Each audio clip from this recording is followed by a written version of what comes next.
नमस्कार, मी दिवाणजी आहेर विशेष वृत्त घेऊन तुमच्या समोर आलो आहे।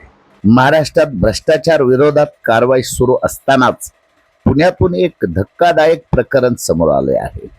परवाना मिळून देण्यासाठी तब्बल 20 लाख रुपयांची लाच मागितल्याचा आरोप, त्यानंतर तडजोडी अंती 11 लाख रुपयांची मागणी केल्याचे तपासात निष्पन्न आणि अखेर उत्पादन शुल्क म्हणजेच एक्साइज डिपार्टमेंट विभागातील एका निरीक्षकाला लाचलुचपत प्रतिबंधक विभागाने अटक केल्याची अधिकृत माहिती समोर आली आहे। या संपूर्ण प्रकरणाची माहिती लाचलुचपत प्रतिबंधक विभागाने 10 ऑगस्ट 2026 रोजी जारी केलेल्या प्रेस नोट मधून दिली आहे। आता पाहूया नेमके हे प्रकरण काय आहे। प्रेस नोट नुसार तक्रारदार हा 37 वर्षाचा असून त्याचा व्यवसाय लायसन्स कन्सल्टंट म्हणून आहे। या प्रकरणातील आरोपी म्हणून जितेंद्र हरिश्चंद्र पाटील, वय वर्ष 47, inspector excise department, H zone, Shastrinagar, Yerawada, Pune यांचे नाव नमूद करण्यात आले आहे। आता या प्रकरणातील सर्वात महत्त्वाचा आणि धक्कादायक मुद्दा, तक्रारदाराने 10 एप्रिल 2026 रोजी लाचलुचपत प्रतिबंधक विभाग पुणे येथे तक्रार दिल्याचे प्रेस नोट मध्ये नमूद आहे। तक्रारीनुसार एका फर्मच्या FL3 परवान्याची फाईल मंजुरीसाठी पुढे पाठवण्यासाठी तब्बल 12 लाख रुपये, तर त्याच फर्मच्या बियरची फाईल मंजूर करण्यासाठी 8 लाख रुपये, अशा प्रकारे एकूण 20 लाख रुपयांची लाच मागितल्याचा आरोप करण्यात आला आहे।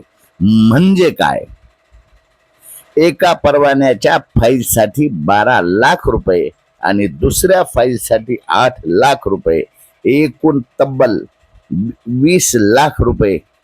हा आरोप ऐकून सामान्य नागरिकांच्या मनात एकच प्रश्न निर्माण होतो, सरकारी यंत्रणेत एखादी कायदेशीर प्रक्रिया पूर्ण करण्यासाठी एवढ्या मोठ्या रकमेची मागणी का केली जाते?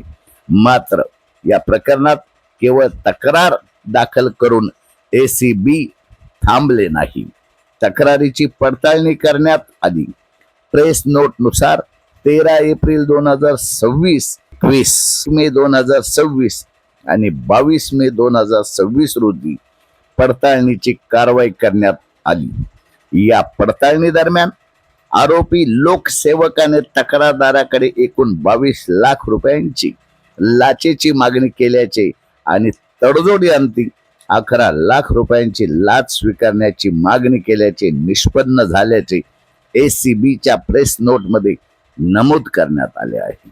आता इथेच या प्रकरणात गंभीर वळण मिळते, कारण हा केवळ आरोप राहिलेला नाही, या प्रकरणाची अधिकृत नोंदणी पोलिसांकडे झालेली आहे।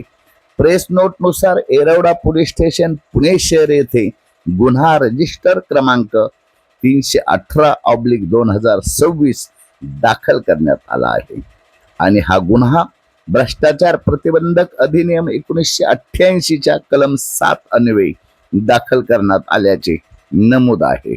गुन्हा दाखल करण्याची वेळ होती 10 ऑगस्ट 2026 दुपारी 3:44 आणि त्यानंतर काही तासातच आरोपीला अटक करण्यात आली। प्रेस नोट नुसार आरोपी लोकसेवकाला 10 ऑगस्ट 2026 रोजी सायंकाळी 5:10 अटक करण्यात आली। म्हणजेच गुन्हा दाखल झाल्यानंतर अवघ्या काही तासातच अटकेची कारवाई करण्यात आली। या संपूर्ण कारवाईचा सापळा अधिकारी म्हणून सतीश वाळके, पोलीस उप अधीक्षक लाचलुचपत प्रतिबंधक विभाग पुणे यांचे नाव प्रेस नोट मध्ये देण्यात आले आहे।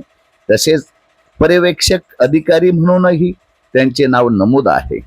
सापळा पथकामध्ये पोलीस शिपाई भूषण ठाकूर, विशाल माने, विकास आडके, वनिता गोरे आणि पोलीस कॉन्स्टेबल चंद्रकांत कदम यांचा समावेश असल्याचे अधिकृत पत्रकात नमूद करण्यात आले आहे। या कारवाईला वरिष्ठ अधिकाऱ्यांचे मार्गदर्शनही मिळाले।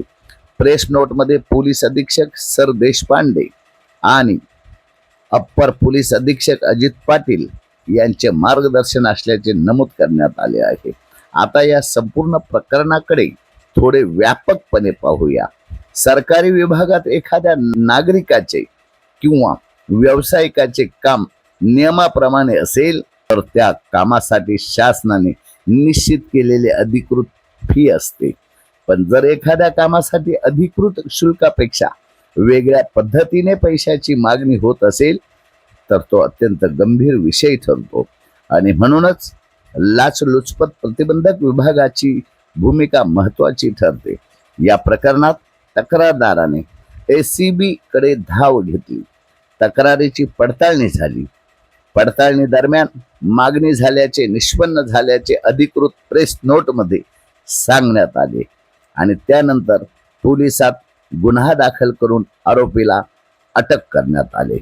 पण इथे एक महत्वाची कायदेशीर बाब स्पष्ट करणे गरजेचे आहे. आरोपीवर गुन्हा दाखल झाला किंवा अटक झाली म्हणजेच आरोप न्यायालयात सिद्ध झाले असे होत नाही. या प्रकरणाचा पुढील तपास न्यायालयीन प्रक्रिया आणि उपलब्ध पुराव्यांच्या आधारेच अंतिम सत्य निश्चित होईल. म्हणूनच या प्रकरणात आरोप आणि सिद्ध झालेला गुन्हा यामध्ये फरक ठेवणे अत्यंत महत्वाचे आहे. मात्र अधिकृत ACB प्रेस नोटमध्ये नमूद झालेली माहिती निश्चितच गंभीर प्रश्न उपस्थित करते.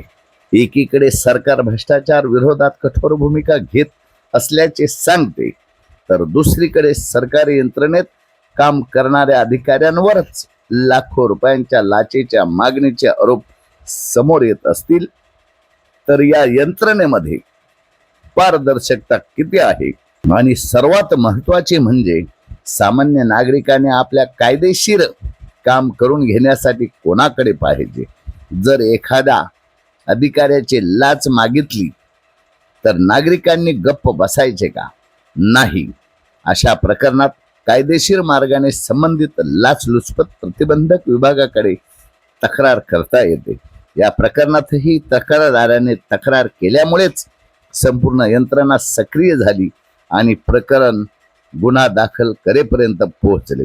पुण्यातील हे प्रकरण त्यामुळे केवळ एका अधिकाऱ्याच्या अटकेपुरते मर्यादित नाही हा प्रश्न आहे. सरकारी कामाच्या बदल्यात लाच मागण्याच्या मानसिकतेचा हा प्रश्न आहे. प्रशासकीय व्यवस्थेतील पारदर्शकतेचा आणि हा प्रश्न आहे. लाच मागितली तर नागरिकांना आवाज उठवायचा की गप्प बसायचे? या प्रकरणात ACB ने कारवाई केली आहे. आता पुढील तपासात आणखी कोणते पुरावे समोर येतात? या प्रकरणात आणखी कोणाची भूमिका समोर येते का? 11 लाखाच्या कथित मागणी मागील संपूर्ण व्यवहार काय होता आणि न्यायालयीन प्रक्रियेत या आरोपांचे पुढे काय होते याकडे आता सर्वांचे लक्ष लागले आहे. पुन्हा एकदा स्पष्ट करतो, आपण सांगितलेली माहिती ही 10 ऑगस्ट 2026 रोजी लाचलुचपत प्रतिबंधक विभागाने जारी केलेल्या अधिकृत प्रेस नोटवर आधारित आहे. आरोपी विरुद्ध आरोप झाले आहेत आणि त्यानुसार गुन्हा दाखल करून अटक करण्यात आली आहे. मात्र दोष सिद्ध होणे ही न्यायालयीन प्रक्रिया आहे. पण या संपूर्ण प्रकरणातून एक संदेश मात्र स्पष्ट आहे. लाच मागितली जाते तेव्हा आवाज दाबू नका. कायदेशीर मार्गाने तक्रार करा आणि भ्रष्टाचार विरोधात यंत्रणेला माहिती द्या. कारण सरकारी कार्यालय हे जनतेच्या सेवेसाठी असते, जनतेकडून पैसा उकळण्यासाठी नाही. अशाच महत्त्वाच्या आणि अधिकृत कागदपत्रांवर आधारित बातम्यांसाठी आपल्या चॅनलला सबस्क्राईब करा, व्हिडिओला लाईक करा आणि माहिती जास्तीत जास्त लोकांपर्यंत पोहोचवा. आज मात्र इतकेच. धन्यवाद. जय हिंद.